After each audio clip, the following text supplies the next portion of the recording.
नमस्कार दोस्तों, स्वागत है आपका आज के मुख्य समाचार में, जिसमें सबसे पहली और बड़ी खबर में आपको बताएंगे कि आम आदमी पार्टी नेता संजय सिंह ने आरएसएस प्रमुख को पत्र लिखकर मांगा समय। कहा, मेरे पास है राम मंदिर जमीन में हुए घोटाले के सबूत। दूसरी बड़ी खबर में जिक्र होगा कि किसान आंदोलन में राकेश टिकैत बोले, दिल्ली बगैर ट्रैक्टर के नहीं मानेगी।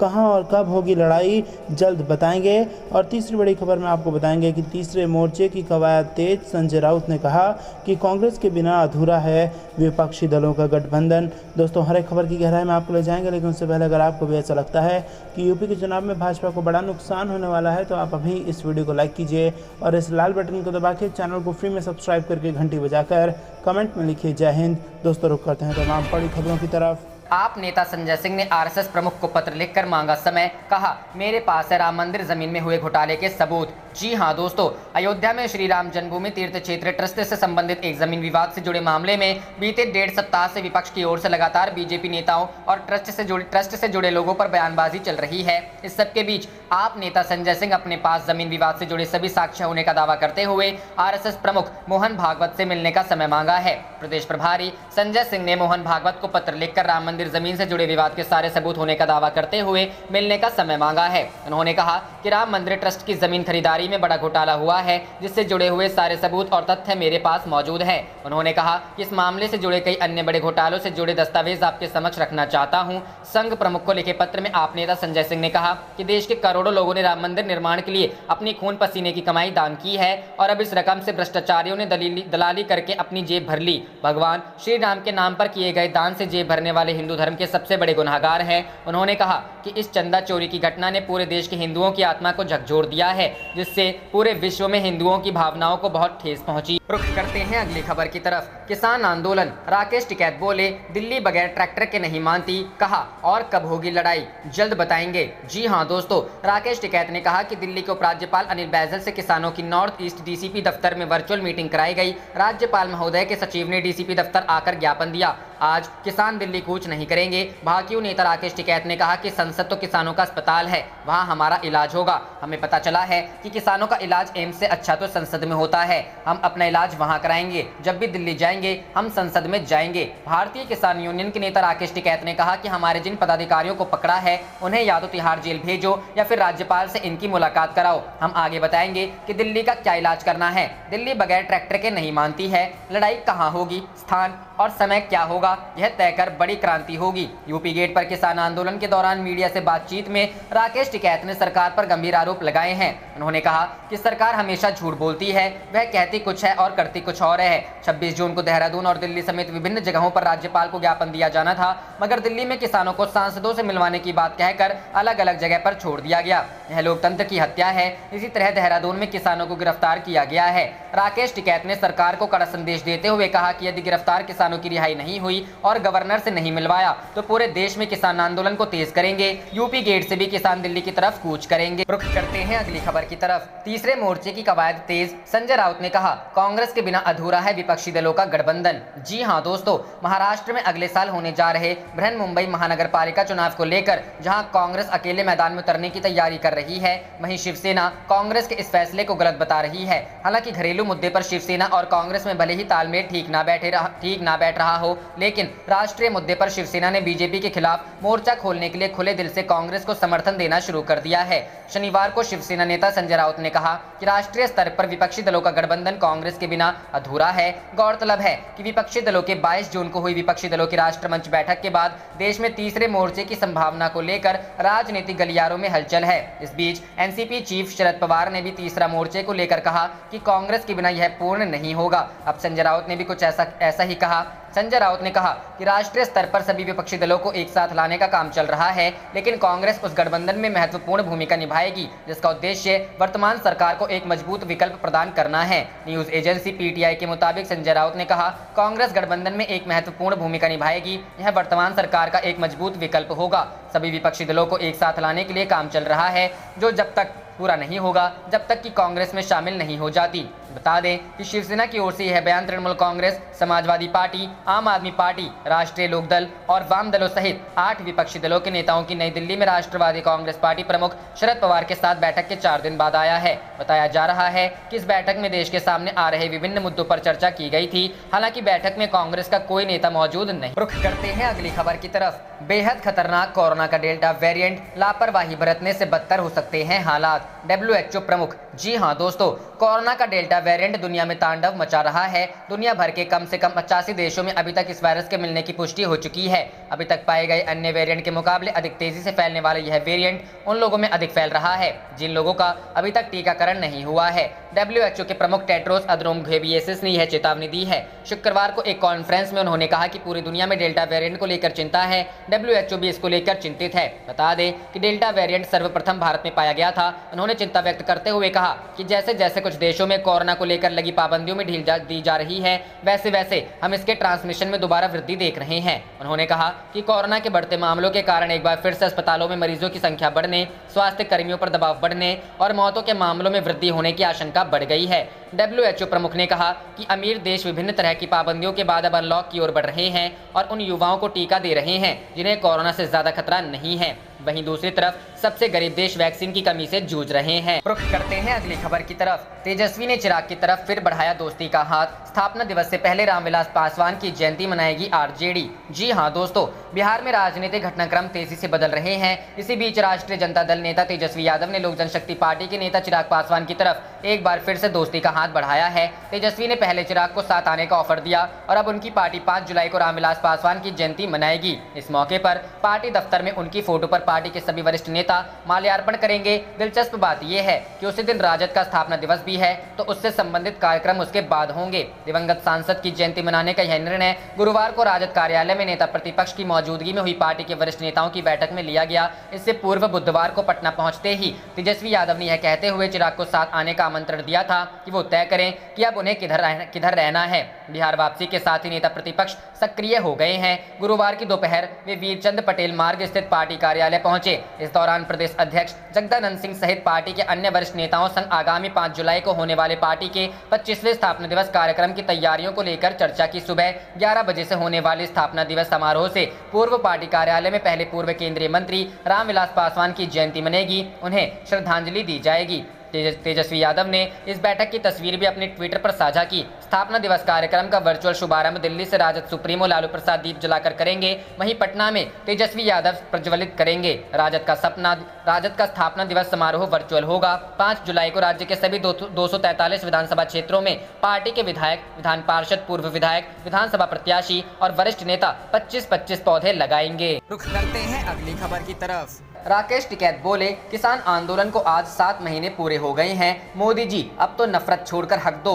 जी हां दोस्तों, भारतीय किसान यूनियन के नेता राकेश टिकैत ने कहा कि कृषि कानूनों के विरोध में शुरू हुए आंदोलन को आज 7 महीने पूरे हो गए हैं। दूर दराज से अब भी लोग दिल्ली पहुंच रहे हैं। एक बार फिर ट्रैक्टर रैली होने जा रही है। सरकार चाहे तो बातचीत शुरू कर सकती है। टिकैत ने कहा, हमारा यह आंदोलन चलता रहेगा। सरकार को समझ लेना चाहिए, बिल वापसी ही किसानों की घर वापसी होगी। भाकियू के प्रवक्ता ने बताया कि किसानों की ट्रैक्टर रैली 26 तारीख को ही हो रही है। ऐसा पहले भी हो चुका है। हर महीने यहां 2 बार लोग बड़ी संख्या में ट्रैक्टर के साथ आएंगे। इस बार सहारनपुर और मुजफ्फरनगर से ट्रैक्टर आए हैं। इसके अलावा टिकैत ने अपने आधिकारिक ट्विटर हैंडल से ट्वीट किया, मोदी जी अब तो सड़कें भी घर लगने लगी हैं और दिनचर्या भी उसी तरह से बन गई है, लेकिन किसान थकने वाले नहीं हैं। अब तो किसानों के प्रति नफरत छोड़कर उनका हक दो।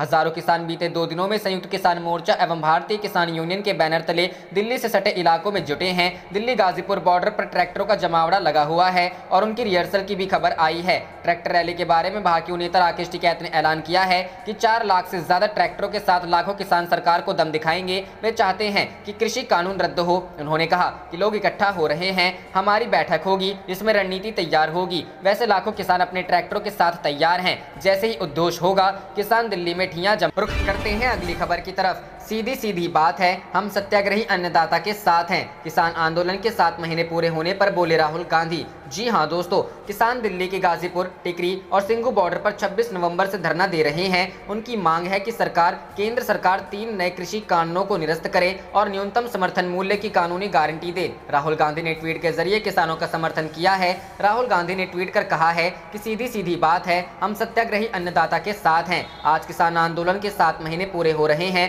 और 26 तारीख भी है। भारतीय किसान यूनियन के राष्ट्रीय प्रवक्ता राकेश टिकैत भी बार बार सरकार को याद रखे कि 26 तारीख हर महीने आती है। दिल्ली में किसान आंदोलन की आशंका के चलते मेट्रो स्टेशनों को 10 बजे से बंद रखा गया है। कल रात ही डीएमआरसी ने ट्वीट कर दिया था कि दिल्ली पुलिस के सुझाव पर सुरक्षा कारणों से येलो लाइन पर 3 मेट्रो स्टेशन, विश्वविद्यालय, सिविल लाइंस और विधानसभा कल शनिवार 26 जून 2021 को जनता के लिए सुबह 10 बजे से दोपहर 2 बजे तक बंद रहेगी। वहीं केंद्र के 2020 में लाए गए कृषि कानूनों के विरोध में आज आंदोलन के 7 महीने पूरे होने पर किसान संगठन गाजीपुर बॉर्डर पर अपना शक्ति प्रदर्शन करने वाले हैं। किसान संगठनों ने गाजीपुर बॉर्डर पर महापंचायत का ऐलान किया है। किसान संगठन बॉर्डर पर कृषि कानूनों के खिलाफ ट्रैक्टर रैली कर रहे हैं। कल किसान बड़ी संख्या में मेरठ के सिवाया टोल प्लाजा से गाजीपुर बॉर्डर की तरफ बढ़े। राष्ट्रीय राजधानी में भी शनिवार को विरोध प्रदर्शन की आशंका के चलते दिल्ली मेट्रो रेल निगम और पुलिस ने एहतियात के तौर पर सुरक्षा कदम उठाए हैं। वहीं किसान आंदोलन के 7 महीने पूरे होने से एक दिन पहले शुक्रवार को केंद्रीय कृषि मंत्री नरेंद्र सिंह तोमर ने किसान आंदोलन के संबंध में कहा कि किसान यूनियन के नेताओं से भारत सरकार 10 से 11 बार बात कर चुकी है। 50 घंटे से ज्यादा बातचीत चली है। हमने उनकी परेशानियों को समझने की कोशिश की है। आज भी भारत सरकार पूरा मन रखती है कि जिस प्रावधान पर उन्हें आपत्ति है वे खुले मन से हमें बताएं। कृषि मंत्री ने यह भी कहा कि हम विचार और निराकरण करने के लिए हमेशा तैयार हैं। जिस दिन भी किसानों की तरफ से प्रस्ताव आएगा तो निश्चित रूप से हम बातचीत के लिए स्वागत करते हैं। अगली खबर की तरफ, यूपी चुनाव, जुलाई से मैदान में उतरेगी कांग्रेस, शीला कौल का घर बनेगा प्रियंका का दफ्तर। जी हां दोस्तों, उत्तर प्रदेश चुनाव को लेकर तमाम राजनीतिक दल तैयारियों में जुट गए हैं। एक तरफ बीजेपी में बैठकों का दौर जारी है तो सपा भी अपने सियासी समीकरण दुरुस्त करने में लगी हुई है। अब कांग्रेस पार्टी भी चुनाव मोड में आने की तैयारी कर रही है। पार्टी महासचिव प्रियंका गांधी जुलाई में लखनऊ में डेरा डालने जा रही हैं। जानकारी मिली है कि अब चुनाव तक उनका ज्यादा समय लखनऊ में ही बीतने वाला है। इस बारे में यूपी कांग्रेस के उपाध्यक्ष वीरेंद्र चौधरी ने आज तक को विस्तार से बताया है। उनके मुताबिक प्रियंका गांधी पार्टी की वरिष्ठ नेता रही शीला कौल के घर में रहने जा रही हैं। वहां पर अभी रिनोवेशन का काम जारी है और उस घर को प्रियंका की जरूरत के मुताबिक सेट किया जा रहा है। उन्होंने जानकारी दी है कि इस घर को पिछले 6 महीनों से रिनोवेट किया जा रहा है और अब प्रियंका गांधी के इस्तेमाल के लिए अनुकूल बना दिया गया है। प्रियंका गांधी की लखनऊ आने वाली खबर ने तमाम कांग्रेस कार्यकर्ताओं को जोश से भर दिया है। प्रदेश अध्यक्ष अजय कुमार लल्लू ने तो पहले से चुनाव में जीत का भी दावा कर दिया है और कहा गया है प्रियंका गांधी के नेतृत्व में यूपी में विकास की गंगा बहेगी। अब उनका ये बयान अटकलों के बाजार को गर्म कर रहा है और कहा जा रहा है कि यूपी में कांग्रेस के लिए सीएम का चेहरा प्रियंका गांधी हो सकती हैं। खैर, इस पर अभी कुछ आधिकारिक तौर पर नहीं कहा जा रहा है, लेकिन पार्टी को पूरा भरोसा है कि प्रियंका के आने से यूपी में कांग्रेस की रणनीति को धार मिलना तय है। जानकारी के लिए बता दें कि 2019 में लोकसभा चुनाव से पहले प्रियंका गांधी को उत्तर प्रदेश के लिए ये बड़ी जिम्मेदारी दी गई थी। उस समय राहुल गांधी ने भी साफ कर दिया था कि प्रियंका को सिर्फ 4 महीने के लिए राज्य नहीं भेजा जा रहा है, बल्कि उन्हें लंबे समय के लिए जिम्मेदारी दी गई है। उस समय उनकी तरफ से दावा किया गया था कि कांग्रेस 2022 में उत्तर प्रदेश का चुनाव जीतेगी। अब प्रियंका के आने से कांग्रेस की चुनावी तैयारी को कितना बल मिलता है, ये आने वाले दिनों में साफ हो। रुख करते हैं अगली खबर की तरफ। नरेंद्र सिंह तोमर बोले, कृषि कानून के किसी प्रावधान से कोई आपत्ति है तो सरकार बात करने को है तैयार। जी हां दोस्तों, किसानों से विरोध प्रदर्शन खत्म करने व सरकार से बातचीत को लेकर केंद्रीय मंत्री नरेंद्र सिंह तोमर ने एक बार फिर आग्रह किया है। उन्होंने कहा कि मैं सभी किसान संघों से अपना आंदोलन समाप्त करने का आग्रह करता हूं। सरकार ने उनके साथ 11 दौर की बातचीत की थी। कृषि विधेयक किसानों के जीवन में सुधार लाएगा। भारत सरकार ने एमएसपी बढ़ाने और एमएसपी पर अधिक खरीद की दिशा में काम किया है। देश का एक बड़ा वर्ग इन कानूनों के समर्थन में खड़ा है। फिर भी अगर किसानों को कानून के किसी प्रावधान से कोई आपत्ति है तो सरकार उनकी बात सुनने, उनसे चर्चा करने और उस पर काम करने को तैयार है। बता दें कि किसान संगठन तीनों कृषि कानूनों को रद्द करने की मांग पर अड़े हुए हैं, जबकि सरकार का कहना है कि वह जरूरत के अनुसार इसमें सुधार करने के लिए तैयार है। केंद्र सरकार ने कई बार संकेत दिए हैं कि किसान संगठनों को सिर्फ इन कानूनों को रद्द करने से इतर कानूनी बिंदुओं पर बात करनी चाहिए, तभी बात आगे बढ़ सकती है। गौरतलब है कि देश में तीनों कृषि कानूनों के खिलाफ किसानों का विरोध प्रदर्शन जारी है। इस बीच एक बार फिर से किसान आंदोलन को तेज करने की कवायद की जा रही है। इसको लेकर किसान 26 जून को देश भर के राजभवन पर विरोध प्रदर्शन करने जा रहे हैं। किसानों की तरफ से ऐलान किया गया है कि 26 जून को देश के सभी राज्यपालों के घर के बाहर धरना प्रदर्शन आयोजित किया जाएगा। संयुक्त किसान मोर्चा से जुड़े सभी किसान 26 जून को देश भर में राजभवनों के बाहर प्रदर्शन करेंगे और इस दिन को खेती बचाओ लोकतंत्र बचाओ दिवस के रूप में मनाएंगे। रुख करते हैं अगली खबर की तरफ। चिराग को साथ लाने की आरजेडी की एक और कवायद। 5 जुलाई को मनाएगी रामविलास पासवान की जयंती। जी हां दोस्तों, लोक जनशक्ति पार्टी में भतीजे चिराग पासवान और चाचा पशुपति कुमार पारस के बीच की पावर और प्रतिष्ठा की लड़ाई जारी है। इस बीच आरजेडी एक बार फिर एलजेपी के युवा नेता को अपने साथ लाने की कवायद में जुट गई है। यही नहीं, अब तक आरजेडी चिराग पासवान को महागठबंधन में लाने की कोशिश कर रही थी, लेकिन अब उनको खुश करने के लिए तेजस्वी यादव ने नई घोषणा कर दी है। बता दें कि आरजेडी ने 5 जुलाई को चिराग पासवान के दिवंगत पिता और पूर्व केंद्रीय मंत्री रामविलास पासवान की जयंती मनाने का ऐलान किया है। सूत्रों के मुताबिक आरजेडी ये कवायद चिराग को अपने खेमे में लाने की एक और कोशिश है। हालांकि इस दिन राष्ट्रीय जनता दल का 25वां स्थान दिवस भी है। बता दें कि पिछले साल हुए बिहार विधानसभा चुनाव में एलजेपी एनडीए से नाता तोड़कर अकेले मैदान में उतरी थी और उसे करीब 6% वोट मिले थे। इस वजह से तेजस्वी यादव चाहते हैं कि अगर चिराग उनकी तरफ आ जाते हैं तो 2024 में होने वाले लोकसभा चुनाव के साथ 2025 में होने वाले विधानसभा चुनाव में इसका फायदा मिल सकता है। वैसे एलजेपी में टूट के साथ ही तेजस्वी यादव ने चिराग को अपने साथ आने का ऑफर दे दिया था। वहीं कांग्रेस के राज्यसभा सांसद अखिलेश प्रसाद सिंह ने कहा था कि चिराग पासवान बिहार के बड़े नेता हैं और हर कोई चाहता है कि वो हमारे साथ रहें। जेडीयू और भाजपा ने तो उनके साथ धोखा किया है। चिराग पासवान ने अपने दिवंगत पिता रामविलास पासवान के जन्मदिन पर 5 जुलाई से हाजीपुर से आशीर्वाद यात्रा शुरू करने का ऐलान किया है।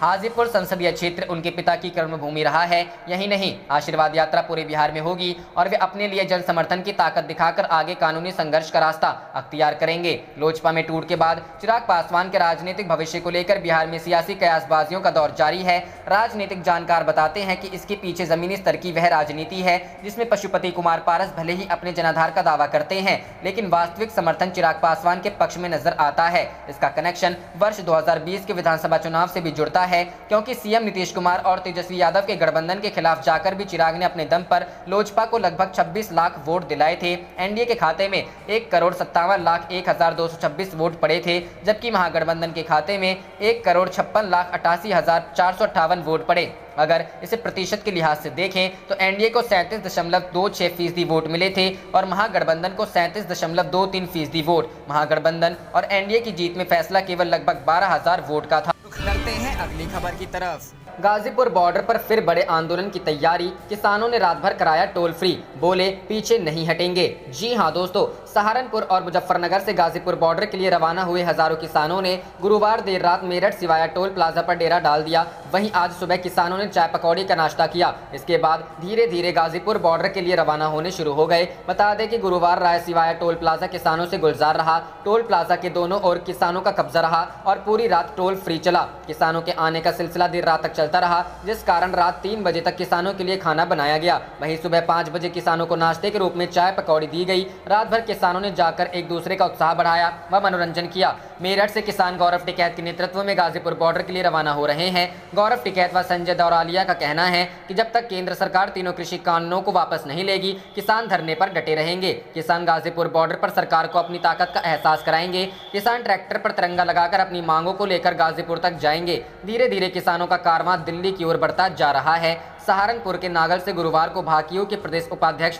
चौधरी विनय कुमार के नेतृत्व में किसानों ने ट्रैक्टर यात्रा शुरू की थी। नारेबाजी के साथ ट्रैक्टर ट्रॉलियों में सवार किसान रवाना हुए। किसान यहां से मुजफ्फरनगर और मेरठ के रास्ते गाजीपुर बॉर्डर तक जाएंगे। इस दौरान पुलिस प्रशासन भी अलर्ट रहा और मौके पर पुलिसकर्मियों को तैनात किया गया था। भारतीय किसान यूनियन के राष्ट्रीय अध्यक्ष चौधरी नरेश टिकैत ने कहा कि भाजपा सरकार किसान विरोधी है। सरकार की करनी और कथनी में अंतर आ गया है। यही कारण है कि 7 माह से आंदोलनरत किसानों की बात सुनने के लिए सरकार तैयार नहीं है। ये बातें उन्होंने गुरुवार को यूनियन के मंडल उपाध्यक्ष चौधरी सुरेंद्र सिंह के नलहेड़ा गांव में स्थित आवास पर पत्रकारों से वार्ता के दौरान कही। 3 कृषि कानून वापस लिए जाने की मांग एवं एमएसपी पर न्यूनतम मूल्य की खरीद गारंटी को लेकर पिछले काफी समय से गाजीपुर बॉर्डर पर चल रहे किसान आंदोलन में शामिल होने के लिए सहारनपुर, मुजफ्फरनगर और मेरठ से हजारों किसान रवाना हुए। भाकियू प्रदेश उपाध्यक्ष चौधरी विनय कुमार ने बताया कि सहारनपुर जिले से करीब 15 ट्रैक्टर ट्रॉली रवाना हुई है। इसके साथ ही किसान अपने निजी वाहनों से भी गाजीपुर के लिए कूच कर रहे हैं। रुख करते हैं अगली खबर की तरफ। पेट्रोल डीजल की कीमतों में तेजी, इन शहरों में 100 रुपए के पार पहुंचा भाव। जी हाँ दोस्तों, एक दिन की स्थिरता के बाद पेट्रोल डीजल की कीमतों में फिर इजाफा हो गया है। सरकारी तेल कंपनियों ने 24 जून को पेट्रोल डीजल के भाव फिर से बढ़ा दिए हैं। लगातार हो रहे इजाफे के बाद ईंधन की कीमतों उच्चतम स्तर पर पहुंच गई है। पेट्रोल की कीमतों में आज 26 पैसे प्रति लीटर की बढ़ोतरी हुई है। वहीं डीजल की कीमतों में 7 पैसे प्रति लीटर का उछाल देखा गया है। इस इजाफे के बाद राजधानी में 1 लीटर पेट्रोल का भाव 97.76 रुपए और डीजल 88.30 रुपए पर पहुंच गया है। इसके अलावा इंटरनेशनल मार्केट में कच्चे तेल की कीमतों में भी उछाल देखने को मिल रहा है। पिछले एक महीने में क्रूड ऑयल का भाव करीब 12% तक बढ़ गया है। 4 मई के बाद से लगातार हो रहे इजाफे के बाद पेट्रोल 7.36 रुपए प्रति लीटर और डीजल 7.57 रुपए प्रति लीटर तक महंगा हो चुका है। रुख करते हैं अगली खबर की तरफ। डेल्टा वेरिएंट के बढ़ते मामलों पर राहुल गांधी ने केंद्र से पूछे 3 सवाल। जी हां दोस्तों, कांग्रेस के पूर्व अध्यक्ष राहुल गांधी ने देश में कोरोना वायरस के डेल्टा प्लस स्वरूप के कई मामले सामने आने की पृष्ठभूमि में शुक्रवार को केंद्र सरकार से 3 सवाल किए कि इसकी रोकथाम के लिए बड़े स्तर पर जांच क्यों नहीं हो रही है। उन्होंने ट्वीट किया, डेल्टा प्लस वेरिएंट पर मोदी सरकार से प्रश्न, इसकी जांच व रोकथाम के लिए बड़े स्तर पर टेस्टिंग क्यों नहीं हो रही है, टीके इस पर कितने प्रभावशाली हैं और पूरी जानकारी कब मिलेगी। कांग्रेस नेता ने यह भी पूछा, तीसरी लहर में इसे नियंत्रित करने की क्या योजना है। उल्लेखनीय है कि कई विशेषज्ञों ने चिंता प्रकट करते हुए कहा है कि यह तीसरी लहर का कारण बन सकता है। केंद्रीय स्वास्थ्य मंत्रालय ने भी पिछले दिनों वायरस के डेल्टा प्लस स्वरूप को चिंताजनक करार दिया था। आप देख रहे थे आपका अपना चैनल जय हिंद जय भारत।